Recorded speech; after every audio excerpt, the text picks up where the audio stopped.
It's the start of a new high-tech Super Series, and we're in Birmingham, traditionally one of the industrial powerhouses of Britain. For round one, the British Open. Well, more canals than Venice they proudly boast these days, since they became a modern, sophisticated city, with a cultural tradition that includes arts and sports at the highest level. This week, their National Indoor Arena welcomes the best squash players in the world for what they call the Wimbledon of squash. This is the one they want to win. But sometimes in their eagerness, physical and mental preparation ignored. Jonathan Power from Canada, world number 3, out in round 2, aggravating a recurring knee injury. And this man, Ahmed Barada, world number 5 from Egypt, not fully focused mentally, knocked out in round 1 by Graham Riding from Canada. And those surprises were going to give some of the up-and-coming younger stars a chance to shine on the World Tour stage. A long, hard event, this British Open, and only the fittest would survive. So, it was a very different lineup than expected at the quarter-final stage. Peter Nicol, new world number 1. Jansher, desperate to get that position back. Rodney Isles, current World Open champion. All the big guns, but perhaps the lesser-known names could cause an upset. A quick run through what actually happened now with our match commentator, Jonah Barrington. Beginning first with the Nicol Park confrontation that everyone was expecting to be a classic. Peter had to stave off a fierce challenge from the British national champion Simon Park.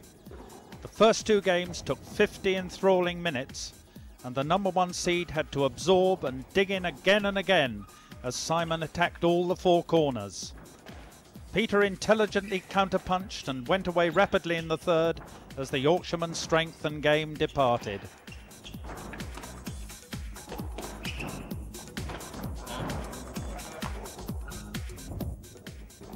Jansher's injury problems have dominated the recent squash press, and he was under the microscope as he warded off the challenge of the rising star from Kent, Paul Johnson. Despite the odd hiccup, the reigning champion was able to win with plenty to spare and displayed his customary skills and streetwise qualities.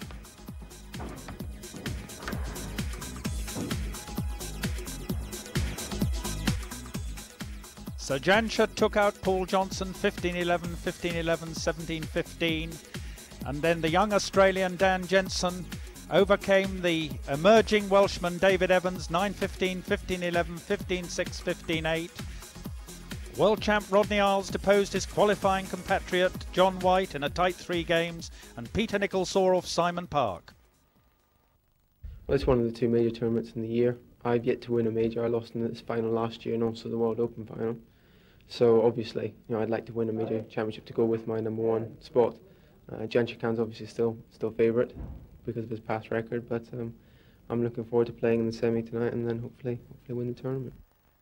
So our first semi is the world final rematch between Peter Nicol and Rodney Isles. Hugely disappointed at his loss last November, the Scot now has the opportunity to take revenge and remain on course for the Open title. However, the opponent is a real toughie. Everybody has something, a different tournament they like to win. The World Open is the ultimate event that, in my eyes, that I wanted to win. British Open is a close sort of second to that. Historically, it's the Wimbledon of the tennis for squash, and it's something that you want to get your name on that trophy with amongst all those other great players. So I guess that fact of it, it really spurs me on to try and get my name on the trophy. Rodney really went into the zone in the world final. He controlled the match from the central position, the tee area, out-volleyed Peter and finished the rallies clinically. The Scot knows he has to get forward, impose his ruthless working game and be very positive. We join the match with Nicol serving at 1-all in the first.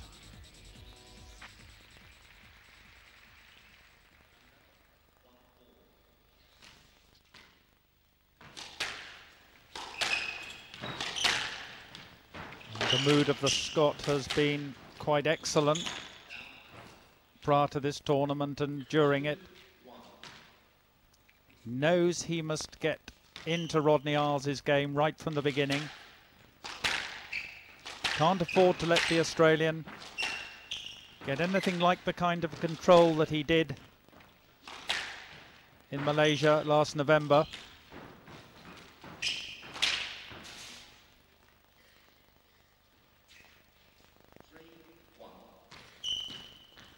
And Rodney, who's form has been really rather lackluster in the last few weeks. Must really be hoping for something very special today. He knows that Peter Nicol is in excellent form.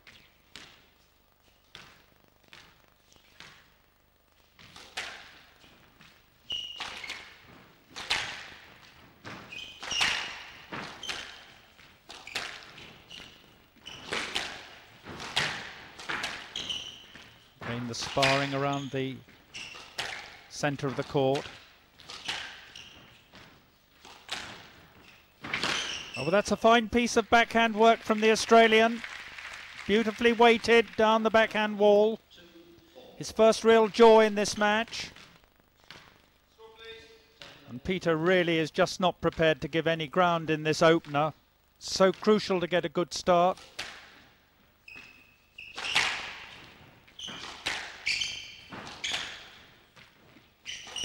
Very much in control of his game. Holding nice positions.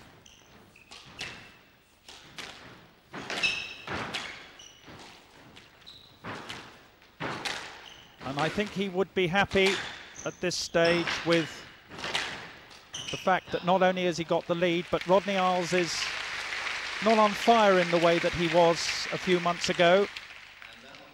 Not moving quite as well, not able to get the sort of positions that he needs to be really destructive with his short work, and that's really put the commentator in his place.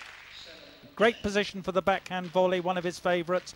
Put it away. Peter cannot afford to feed the ball in that area of the court. He's got to maintain the discipline as he is here, working the ball wider for the volley, not allowing Rodney to actually take those forward positions and then control.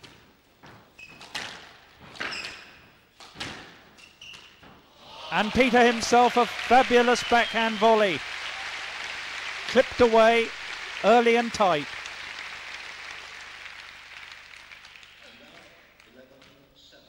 (11-7).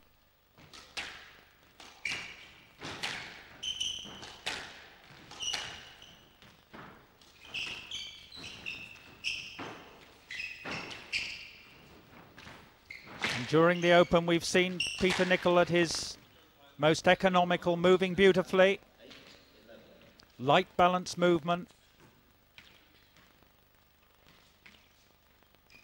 The gap now back to 3 points.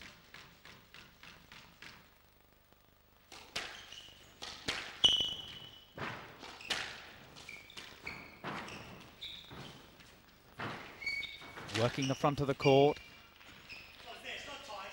Rodney Isles looking for the stroke. Well, only a let given, and he's trifle unlucky, but he's remained composed. Can get very aggravated. Any player can. Rodney often does. And the position for the backhand volley again, which he slots.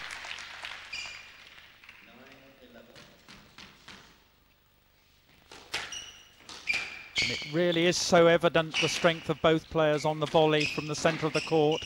Good opening for Peter, and he puts it away across court. Quick and early into the front court.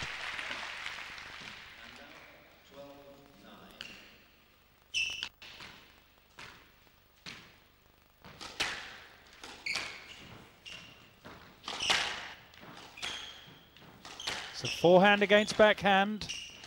Nice and tight.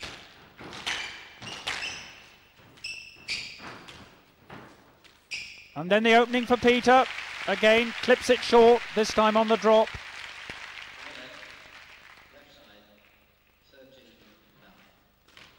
He looks in really good form, and he knows getting the first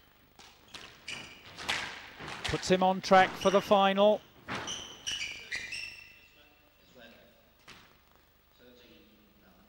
A let given.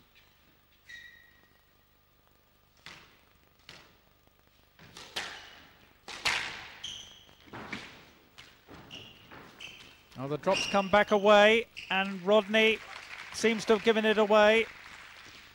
Difficult to say what the signal was about, so it's game ball to Peter. He's got this strong 5-point lead, but he doesn't want to feed anything back to Rodney Isles. He doesn't want to give him any feeling that he might get back into this first game and steal it.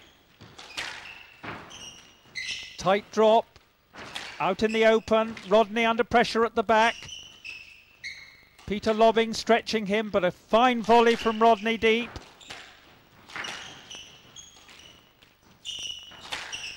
And the winner across court, nicely held and put away. First blood to Scotland. Over the last year, we've talked constantly about the vast volleying skills of these two players. Whenever one falters, the other almost immediately capitalises. Just have a look at this. Weak return from Peter. Hey presto, ball and rally finished.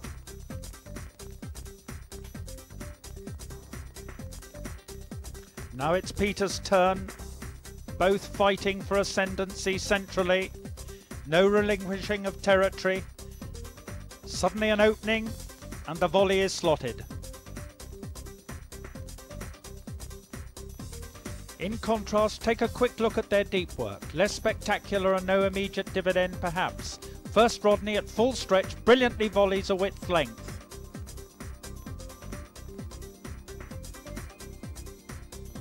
And then Peter gets in front and superbly pressures cross court into the burial ground at the rear.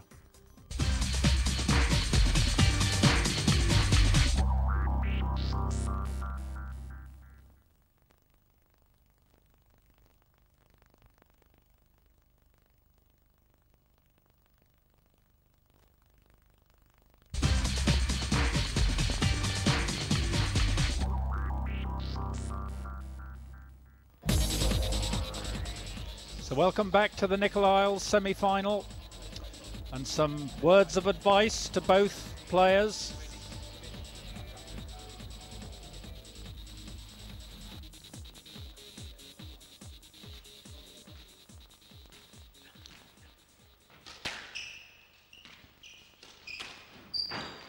Peter Nicol, so commanding in the first game. Really rather an easy start to the second. And Rodney must get his teeth into the second game as early as possible. Those sort of unforced errors are not going to do his cause any good at all.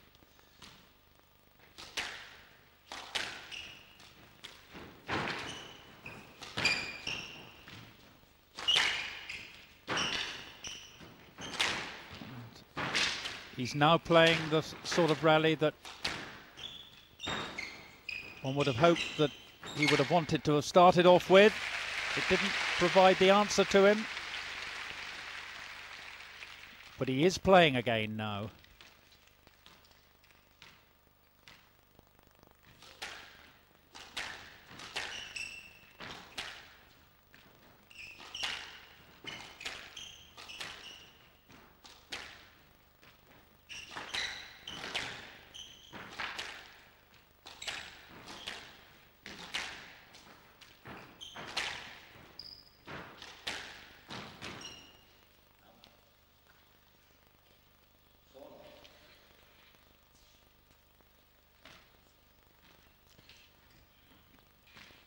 Peter has again quietly asserted himself.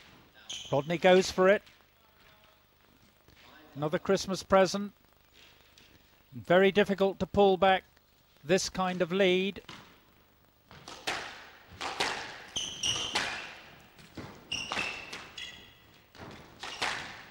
Peter working the ball so much better deep than Rodney. Building up his rallies,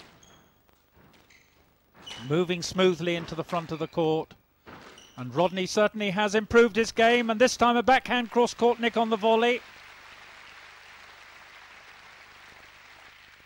Crowd really appreciate that sort of shot.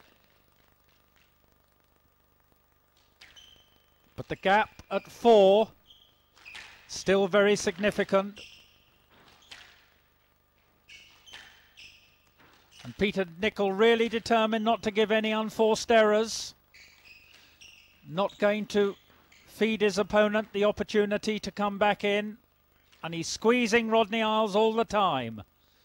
Very disappointed Australian. And he has been especially lacklustre moving front right.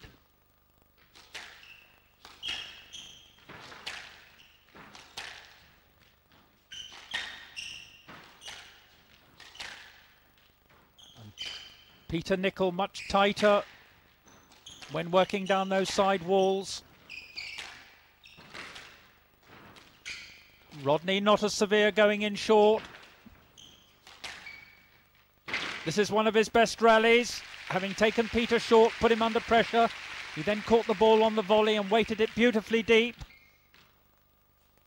We haven't seen so many rallies from him of that quality, but Peter Nicol has just not allowed him to play in that way.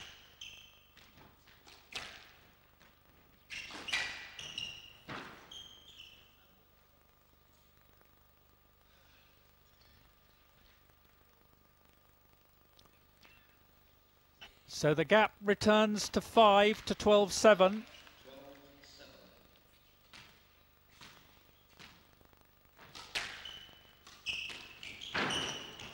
Whenever he has any difficulty in the front of the court, Peter Nicol is making really good use of the lob. He's not compromising himself by going in short when he's not really well balanced. And today mentally so sharp.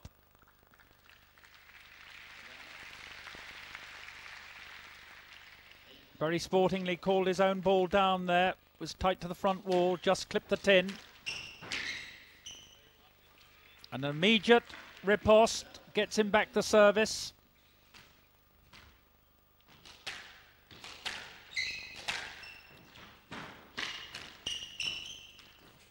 Oh, that's a clever flick from Rodney. And Peter caught unawares. Bit sloppy short. Should have probably lifted it. Didn't on this occasion. Quite unusual.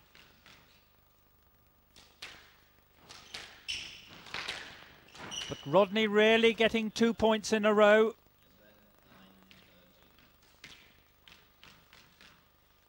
Any dividend that he has had has been very hard earned. And that has been the best feature of his game. The backhand down the wall.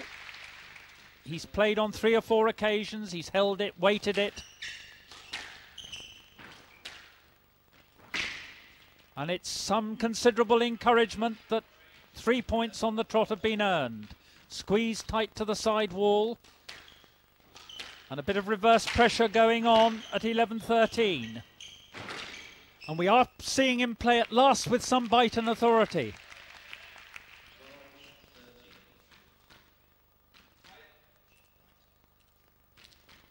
Now, can he maintain the momentum? It's been a long way back. He was 5-0 down in this game. 5 behind for so long. And it's a terrific run from the world champion. Back to 13 all. And the first real problems now being set for Peter Nicol, whose immediate response. A short backhand volley.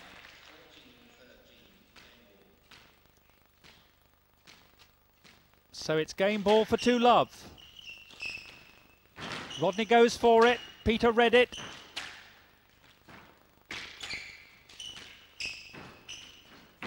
And Peter across court. Rodney under pressure. Both players working really well here. A lot of quality work again.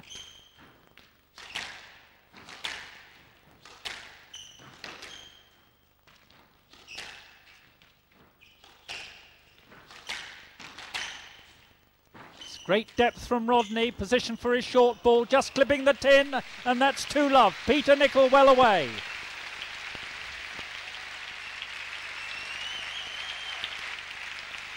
Despite his obvious problems, let's see 2 copybook examples of Rodney's flawless weighted backhand down the line. The first shows him working Peter short, then picking off the cross-court return with an unstoppable punch-deep volley.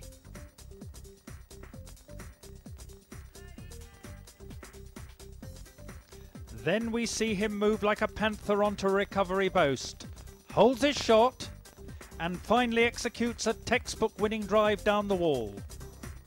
World-class combinations.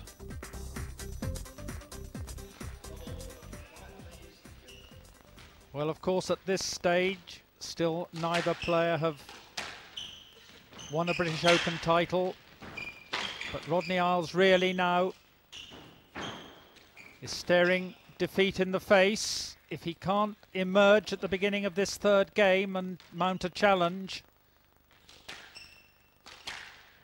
then Peter Nicol will be playing his second British Open final. The loser last year in a very tight 5 games with Jansher.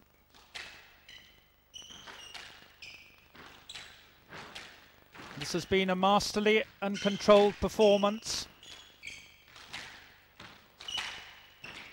There was the brief revival from Rodney Isles at the back end of the second, but to no avail.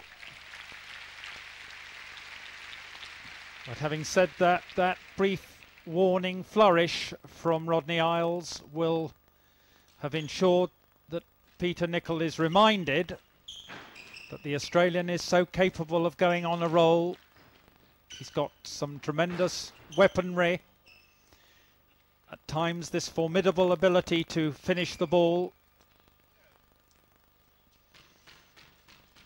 So Peter just cannot afford to relax.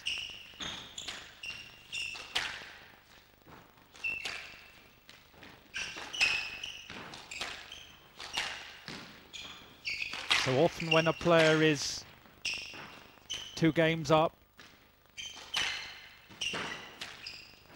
the third game can be lost, and that only just because of a marginal weakening of concentration. And obviously the player who's battling at 2-0 down has, if anything, got to intensify his level of focus. But Peter Nicol continues to be sharp. Well, all credit to the world champion. He's pulled out all the stops and dictated the game. If nothing else, Peter will have to weather this storm, even if he loses the third, and then he must get his teeth in for the fourth. But that's better. A couple of points picked up. Slight narrowing of the gap.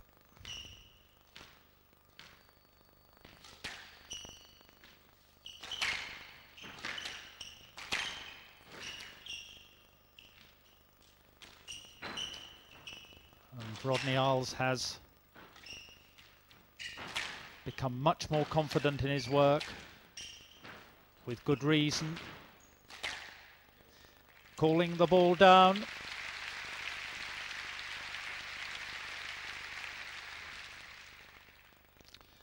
This is a stunning effort from both players. Rodney's immense surge, and now Peter clawing his way back. And the crowd have really appreciated the fighting spirit of the Australian, but they want Peter to close it down, there's no doubt about that. There's a desperate desire to see not only a British player in the final of this great event, but to have a winner for the first time in 25 years. Oh, and Rodney will really rue that error. Peter Nicol now within 2 points of winning this semi-final. An amazing and engrossing third game. The Australian essentially outplayed in the first 2, and then so forceful for a major part of the third. Peter Nicol coming back, and now with a deep ball collects match point.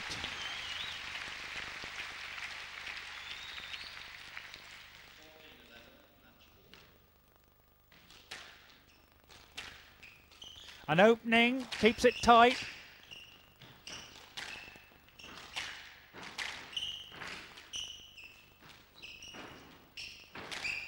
Rodney down the line.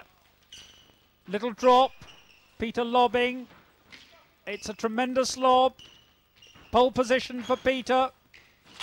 Down the line himself and a winner. 3 games to love. Peter Nicol, Scottish #1 and world #1 through to the final of the British Open.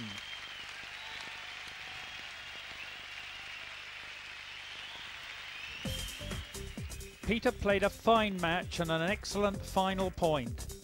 Many players on the point of victory have sadly handed the match back to their adversary with an ill-judged shot, a hasty swing. Not so our Scottish star. He scrambles and sensibly retrieves when displaced, pragmatically works the ball and the opponent when opportunities arise. Rodney Isles' quality and will not hand the match to him on a plate. It has to be earned. Peter digs in yet again. He remains both patient and positive until the ultimate moment of truth materialises. He then finishes with clinical dispassion. Celebration time.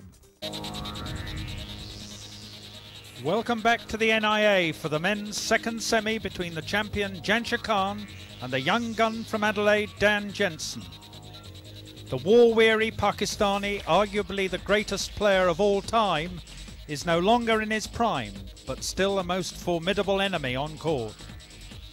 Jensen's presence in this match is due reward for persistence through a difficult phase, recovering his form and fitness after injury. Jansher will be wanting to conserve his energies and to protect his ailing body, whereas Dan needs to rally with patience and pick his punches short.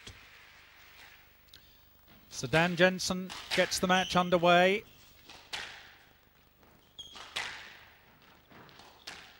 And for most players, still a very real problem playing Jansher Khan. They know that he is more frail than he used to be, but his squash brain is, if anything, better than it ever was. He has an extraordinary ability with his racket. Certainly Peter Nicol is the only modern player who has actually beaten him on a number of occasions, 4 times on the trot at the back end of last year. The odd defeat that he suffered have really been one-offs, and for most players it is a considerable difficulty, as I've said, to get on court and actually believe that they can win against this all-time master.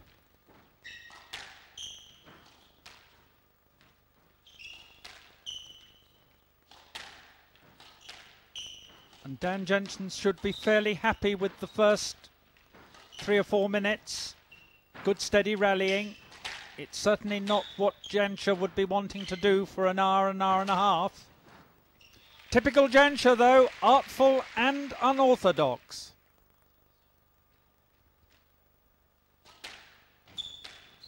Well, this is not going to do Dan any good.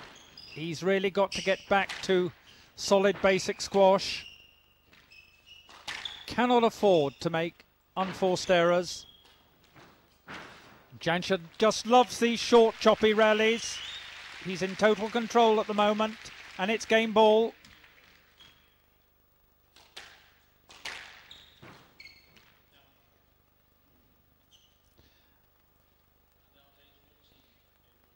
So Dan Jensen gets one back. Not the longest rally that we've seen over the last few years. Jansher going in short. Just has to collect the 1 point. Just easing his way round the court. Nice holds as he comes in on the ball, lets the ball go. Makes another error. Slightly casual, matter of fact.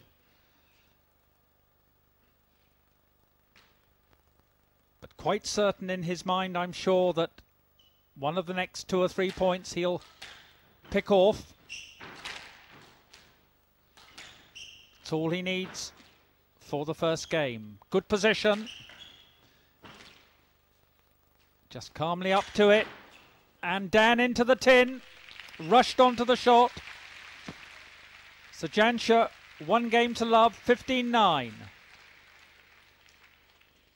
Jansher Khan has always been the king of economy on court. He is so confident in his ball control and continually reduces his opponent's options in such a way that he seems to spend most of his time in the central area, the tee position, and remarkably can just take a walking step or two to his next shot. This rally epitomises his peerless ability to almost hypnotically dictate the terms of engagement. Jansher took the second, and we rejoin the action at 12-10 to Jensen in the third.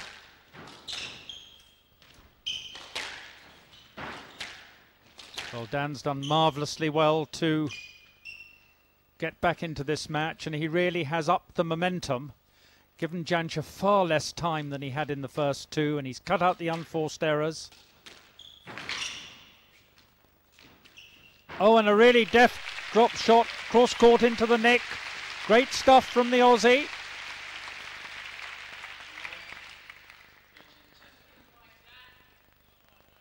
Now there is the problem of the end game. Has to close off his mind to who he's playing and just continue playing the top quality squash that he's maintained throughout this third.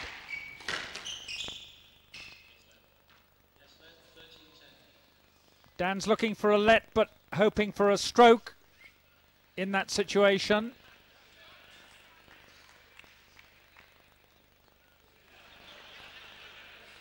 Jansher shrugging.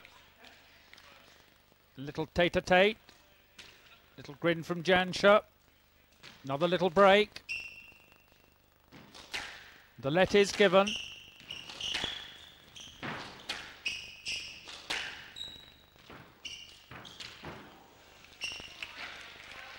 And Jansher not wanting to play this way. Went for a long drop. And it's game ball to Dan.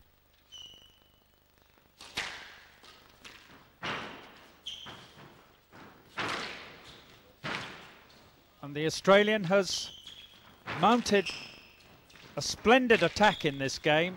And the Bosnick. What a great finish.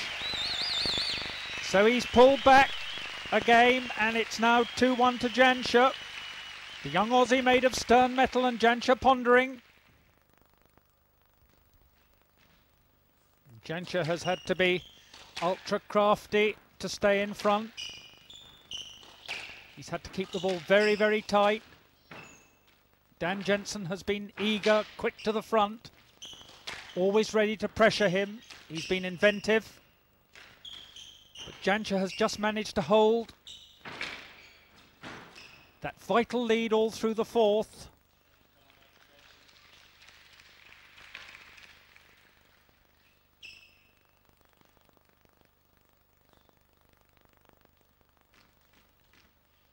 I suspect that Jansher will have been very impressed by the tenacity of this young man. He started to close the gap again. He will not let go. 9-12. He's working that volley across the court quite brilliantly. And Jansher does not like to do this kind of work. This is not good news for his knees. And the error at the end. What a pity. A considerable point. And a vital one for Jansher. And now taking his time. In no hurry. Gathers himself. And a sudden service straight at his opponent.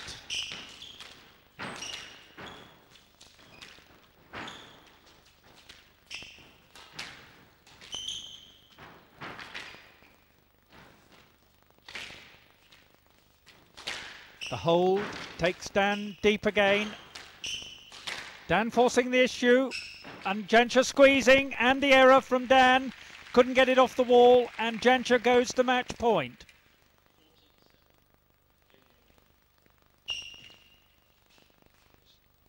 So Jansher within 1 point of his 7th successive British Open final. Champion for the last 6 years. Dan Jensen breathes again. 10-14, a gap of 4. All match points for Jansher Khan if he needs them.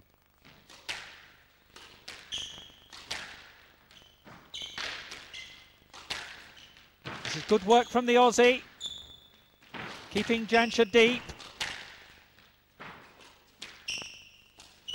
Oh, and an uncharacteristically woeful finish into the tin, so Jansher Khan goes through to the British Open final. He overcomes Dan Jensen by 3-1.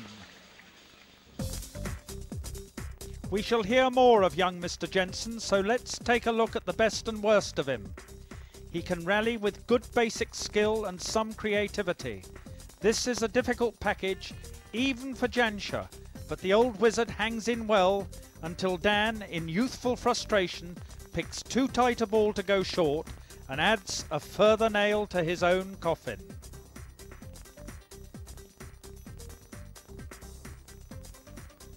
Well, that's it for our first report from the 1998 High-Tech Super Series. But join us next time for Nicol versus Khan in the men's and Fitzgerald versus Martin in the women's in a double showdown special.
Welcome to the High-Tech Super Series as we go to Birmingham in England for our second report from the most prestigious event on the World Tour next to the World Open. The British Open, the Wimbledon of squash they say, being held this year at the National Indoor Arena. We're here for the final stage, action from the men's final as Peter Nicol takes on Jansher Khan to try and become the first Brit to win the title in 25 years. Welcome back to the NIA Birmingham. Well, this is the one we've all been waiting for. An intriguing showdown with one of the all-time legends of squash, Jansher Khan, the man who's been deposed as world #1 after 8 years at the top. But he's never lost a British Open final. Can he finally be toppled is the question. And he's had a pretty rough ride so far. Dan Jensen, the young Australian, pushing him hard in 4 games that will have taken a lot out of the Pakistani. Questions over fitness then, but there's an extra drive for him when it comes to this event. Well, of course, it's bigger. World Open and British Open, is the bigger, most important tournament, especially for me, And, I love to win this tournament, and I think it's good for as good for me and as well for the country, because we win this tournament for last many years. So it's important to win once again. And he's not a player who lies down without a fight, this man. In the final last year, it was an up-and-coming young Scot who pushed him to the limit. But tenacity and experience finally won the day. But now that young Scot is world #1, Peter Nicol. Not quite as dominant in that position as Khan yet, but deposing of the current World Open champion Isles in the semis was a confidence booster. But the Scot remaining not overconfident. I think his fitness level is still a bit suspect. Obviously, tactically and technically he's superb, and his shot production is amazing. So I've got to make sure I'm in front of him and try and make the game a fast pace, lots of hard rallies, and we'll go from there.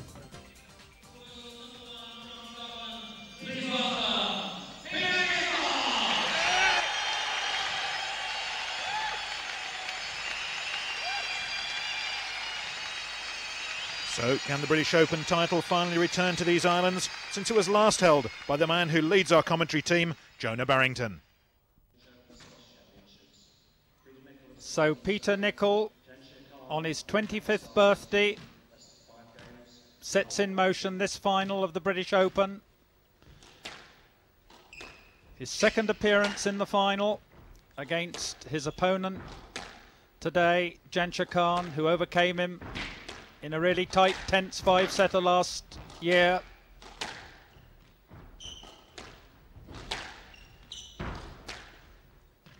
And as always, nice for the people that come to watch this squash, and for us commentating here, Jonah, to feel that we've got a real contest here today. A lot of divided opinion about who's going to win. A lot of people say Jansher. There are a lot of people that think Peter Nicol has a very, very good chance today. Well, Peter has really been in glorious form throughout this tournament, and Jansher, though tested in the first round, has not played a man of this mettle.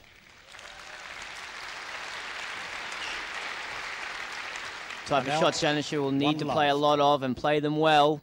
Backhand drop, squeeze the error.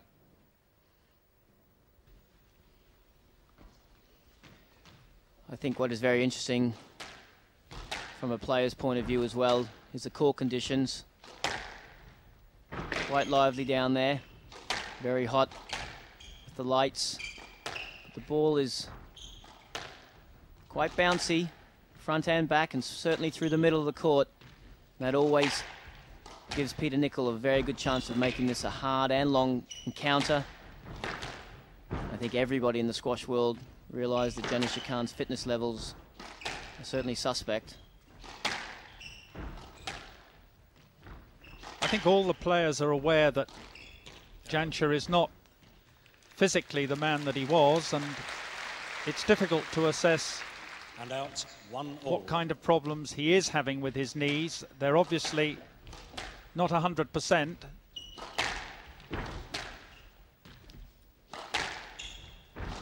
But those same players, without exception, find it so difficult to outmaneuver Jansher, to actually get him into a working mode that can then test how good he is physically or how bad he is physically. Peter Nicol has the capacity to do that, has done it, had great success against Jansher last year, beat him 4 times on the trot. But he has to play tight, and that's an example of what happens when you don't. And out, 2-1. And this is the game that they're going to play against each other, and Peter has to play that against himself more than anybody else. He's got to be prepared to work the ball and be there, but he can't afford to hit that ball too narrow when he goes across the court, because the great man will always be there to volley it short. And again, I think Peter will always be fighting the battle inside himself of how is Jansher's knees, are they a problem? Do I try and force the issue too much? This first game certainly is a little bit scrappy. Another stroke situation. It's not great squash from both players. Quite often the start of big finals, you don't see the best from both players. The last time they played competitively was a month ago in the Super Series final. And Jansher got home in 3 after a demanding first game.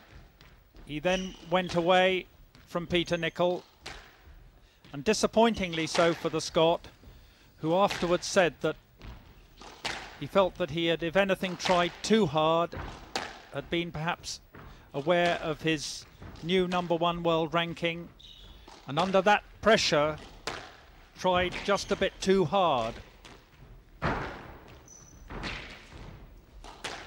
And that's excellent from Jansher. Searching rally from both. Good squeeze drop there from Jansher. Blocks him out. Nice finish.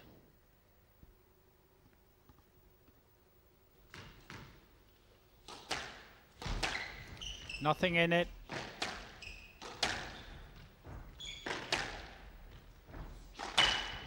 Both players inevitably searching each other out.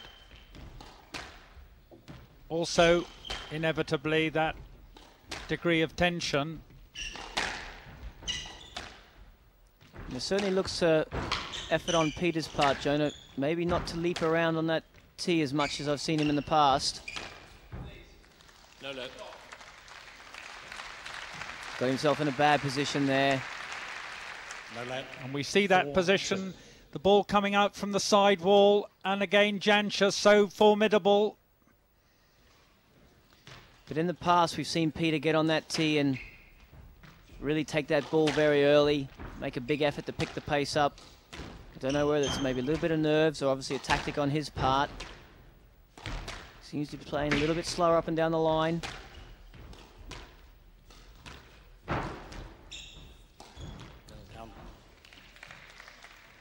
And again, another little cheap point there. 5-2. If he's looking to take this game into the physical area,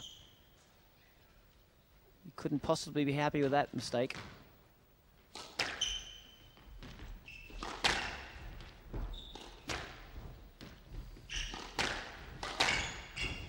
Jansher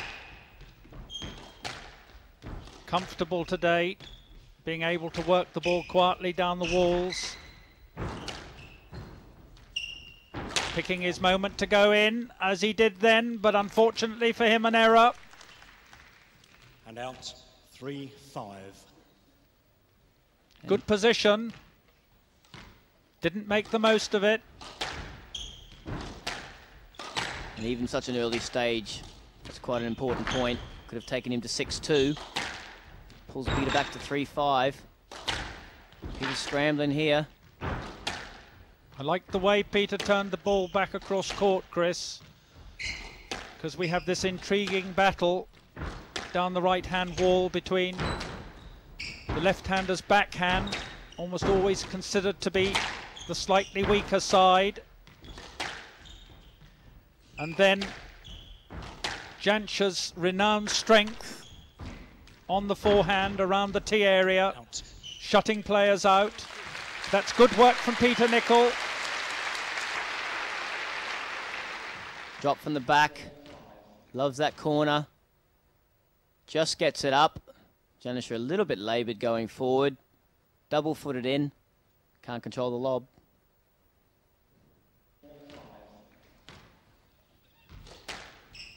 I think Peter started to go cross-court a little bit more, Jonah, because I think he looks a little bit loose down the alleys at the moment. And also you can see Jansher hanging a little bit for the straight ball, looking to get on for that opening. Well, the boast from the back right-hand corner, the sidewall shot, that also a very valuable variation for Peter. Keeps Jansher on the hop. Doesn't allow Jansher just to sit in for the expected straight one down the line. And again, this is a little bit better from Peter. A little bit more urgency. Trying to be a little bit more positive in moving Jansher around. And that was very casual. Always tell our juniors to bend the knees, get down to the level of the ball. Jansher stood upright on that one and made the mistake.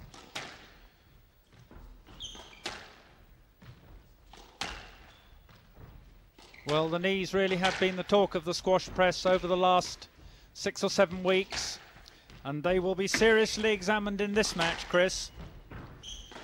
Well, Jansher's fitness levels might have gone down, but he's still renowned for being somebody that can pick up great balls and move into corners very well. That will certainly be tested today.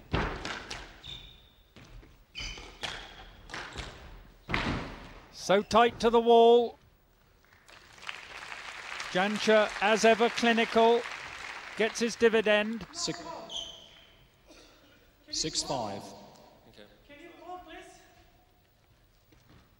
Thank you, yes.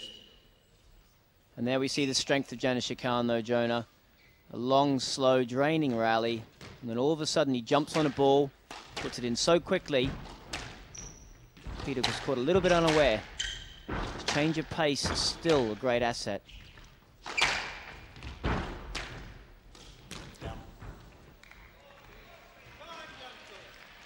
And is that a product of the previous 7-5. point? Sometimes I think it is. You just believe you're starting to get in on him. He hits a winner. You make an error. Before you know it, you're a couple of points down.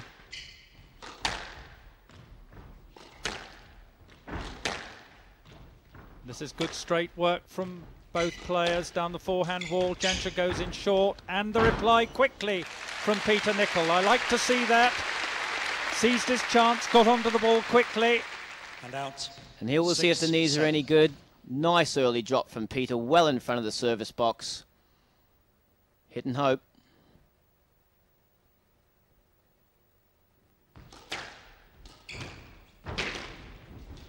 Stroke to Khan. And again, another situation there, Jonah. 8-6. Peter, usually one of the best lifters in the game. Got tight. Tried to hit his way out. No let. No let given. Interesting refereeing decision. You're out of position. Unhappy And Jansher. out. It's 7-8.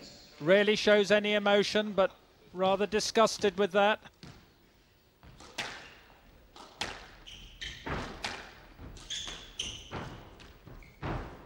Down. And this time it's Janisher's 8-all. turn to give a freebie, as they say in the game. All of a sudden, Peter's back in it. Good early ball there from Jansher. A little bit of aggression from that call from the referee there. Both players moving with a little bit more speed now. Well, we're in the heart of the first, Chris, and both Jansher and Peter should now be rather more relaxed than in the first 10 minutes or so. That's more the type of volley that Peter Nicol's known for. Getting in front of the opponent, cutting the ball across you quickly, and sets up for the backhand drop. Perfect finish from Peter Nicol, drives Jansher deep. Recovery 9-8. boast, Peter onto it. Left-handed backhand drop shot, copybook.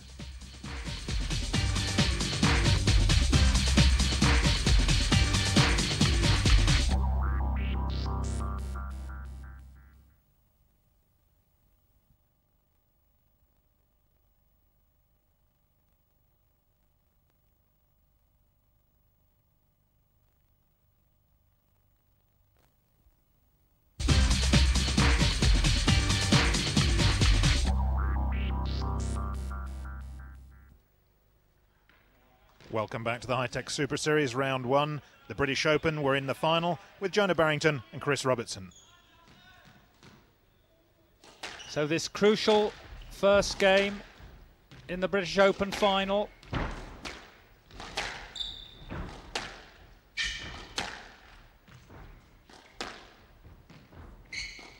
Jansher Khan will want to get that one under his belt. Not only to get the obvious advantage, but psychologically so important for him and Peter Nicol 12-10. to drive ahead and put Jansher under much more pressure mentally and physically.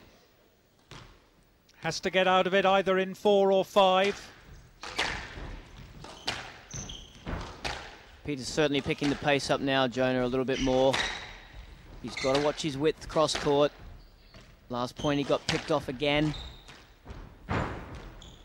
And again he gets picked off with a beautiful forehand drop on the boast. And this is 13-10. Jansher's best spell and his best forehand drop shot.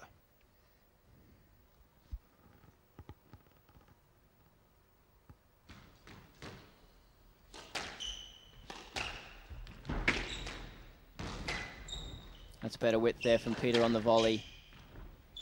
It's a sign of such a great player. He's up against it, he's got to do that, but then that's the best way to reply to somebody that's getting on top of you. You take charge, you be the first one in.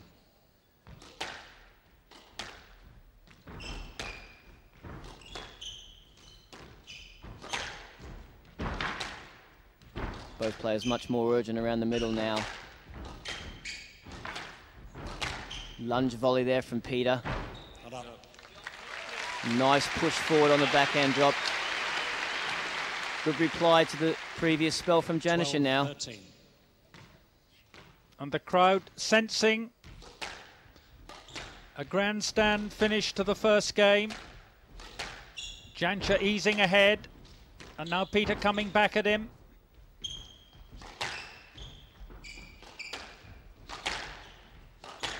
Just the 1 point between them, and an error from Jansher. Again, very upright when he played the shot. Good position to play it, but not well balanced at all. And it's 13 all.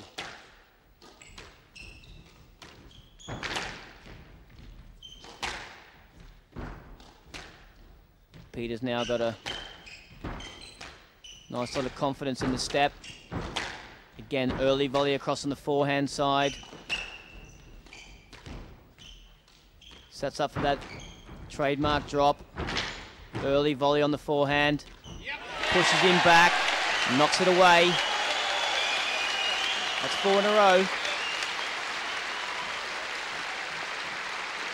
Peter's best rally to date. 14-13. Squeezing Jansher both sides. Gets his ultimate position. Jansher blocked out. Easy. And Peter's game ball.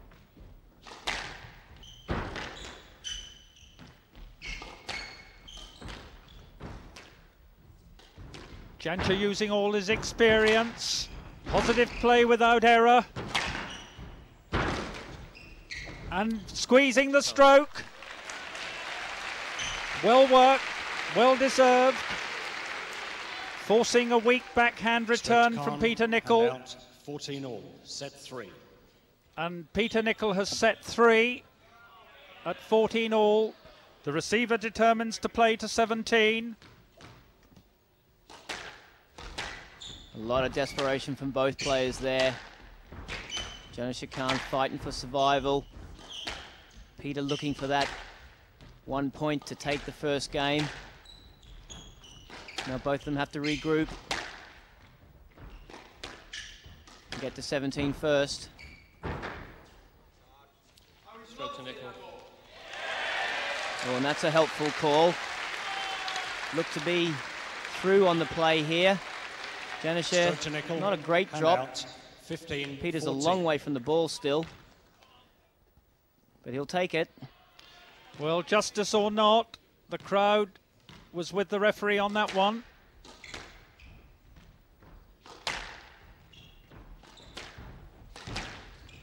That backhand volley across court, so valuable, always keeping the pressure on with it.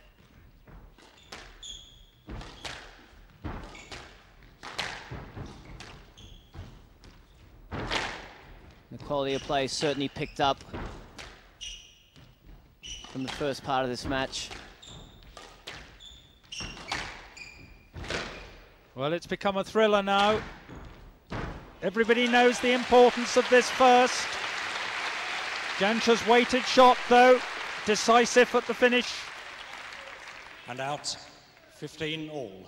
And what was so impressive about that point, Jonah, was his patience, but also his ability to let the ball die at the back. Showed the drop, hit the drive. He wants his first game.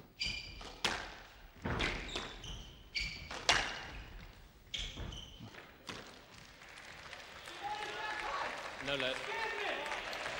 No let given. We'll be able to have a look at this. Jansher moving the wrong way, comes back. Yes, you had to play that ball.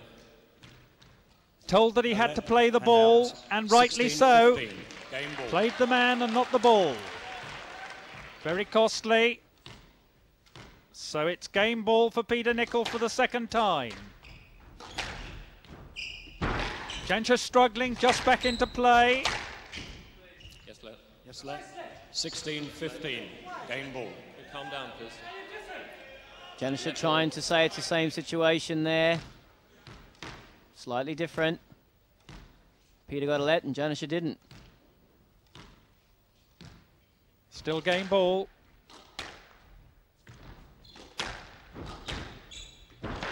Both working the ball deep. An opening for Jansher. Stroke to Khan. Didn't take it, sensibly so. Stroke to Khan, hand out, 16 all. Certain stroke. For the last couple of points, Jonah, the rest certainly been kept very, very busy. And how big is this point, Chris? 16 all, sudden death point. Game ball for both. And it's a stroke to Peter Nicol. He takes the first game, 17-16. Huge point for Peter Nicol, a real body blow for Jansher.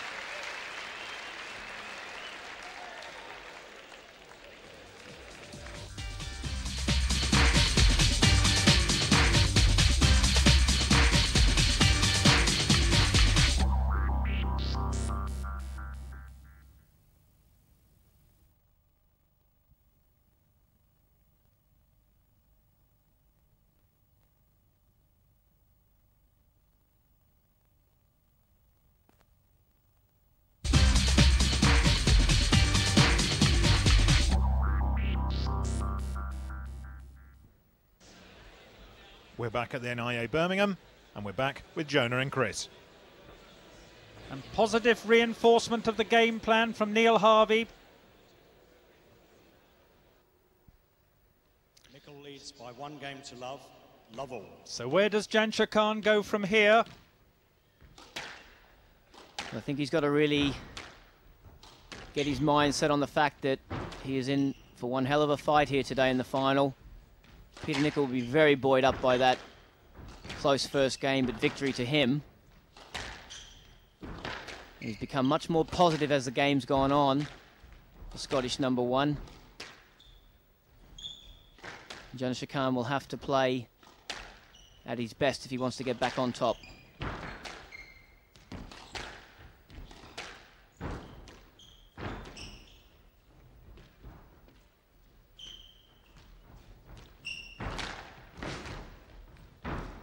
Again, a lot of movement from both players. Good use of the lob there from Peter, which wasn't evident in the first part of the game.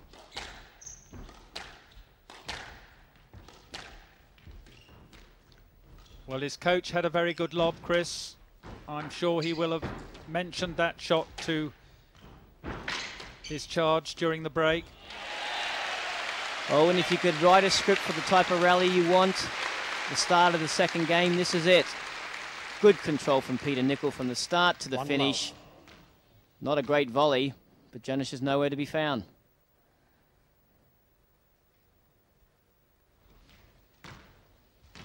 And if he had some problems before this second game, Jonah, I think he's got a couple more now.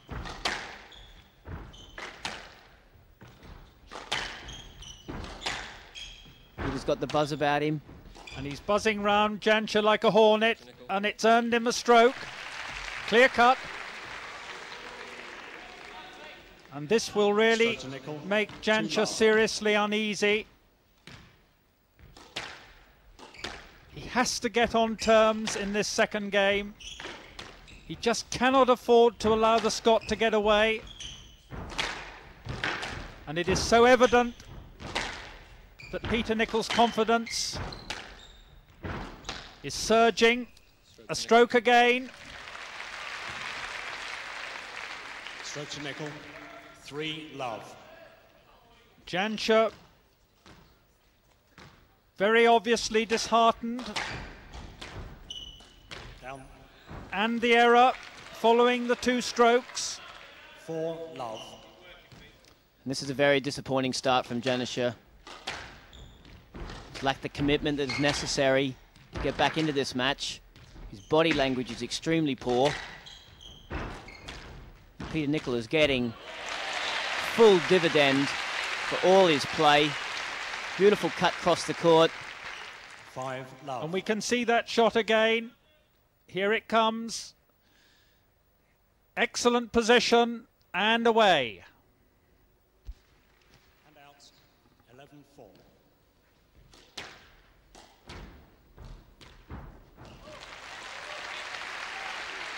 Not a lot of effort there from Jansher Khan to run that one down. And every signal coming across at the moment is that he's a broken man. Peter's still got to remain composed. Quietly reel Jansher in for the second game. The gap is really too substantial for Jansher to come back into this one. But the match is not over, and Jansher is still well capable of mounting another challenge in the third. So game ball. Down. And a very tame finish. Sad finish. Jansher's attitude will have to change. And Nicol totally ascendant. Game to Nicol, 15-4. Poor finish to a poor game from Jansher Khan. Peter's 2 up. So manager and trainer hard at work in an attempt to counter the Flying Scotsman.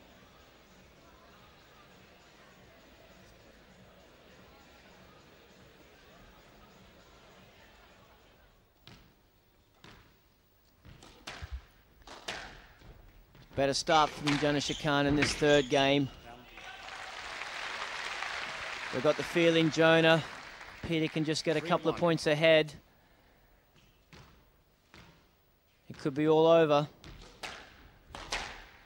Well, he certainly saw the head go down, Chris, in the last part of the second game.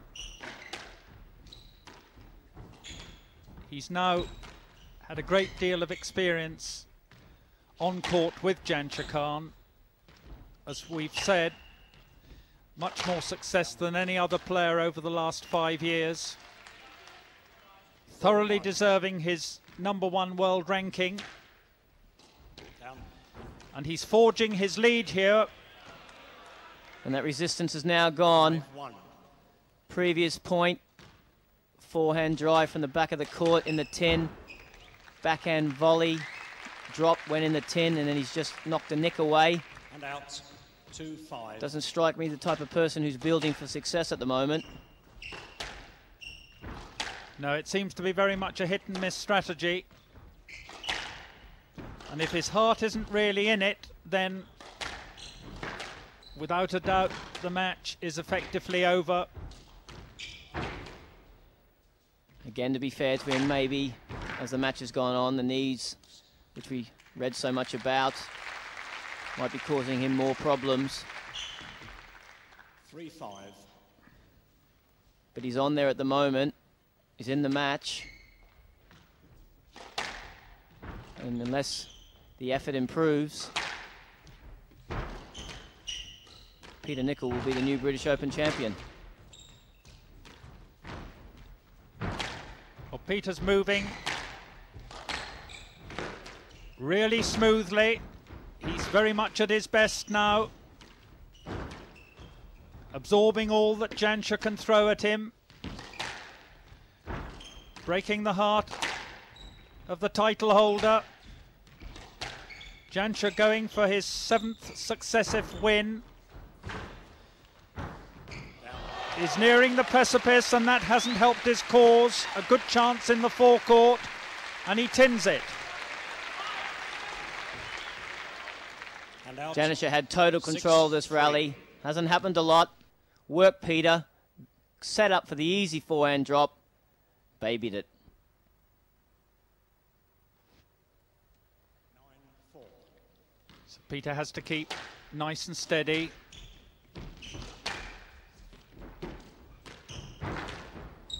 Mustn't feed Jansher any hope for the future, and he doesn't. 10-4. And just a look on Peter's face there. He knows he's got it. I don't think there's much problem now. Token winner there from Jansher Khan. And out. Indeed, and Jansher will reflect after this that there needed to be far more than the odd token winner, far more than that little bit of urgency.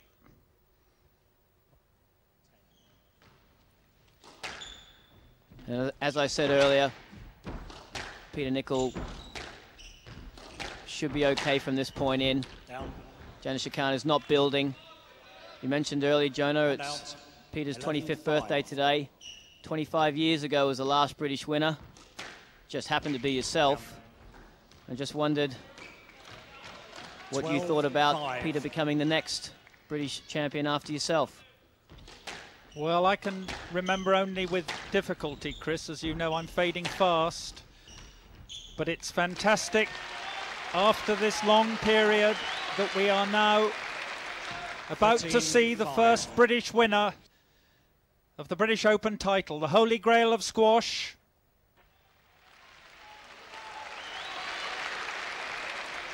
The gap is 8. It's 13-5. It's 2 games to love.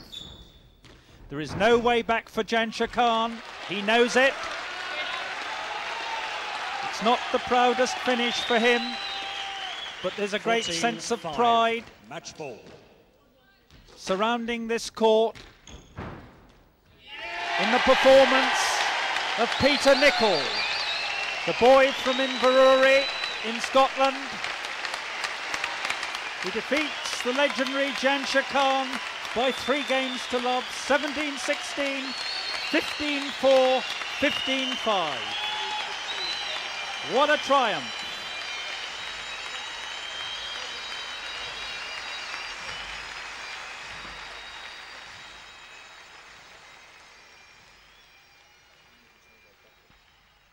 Well, the first game is always crucial against Jansher. He gets a lot of confidence if he manages to win that first game.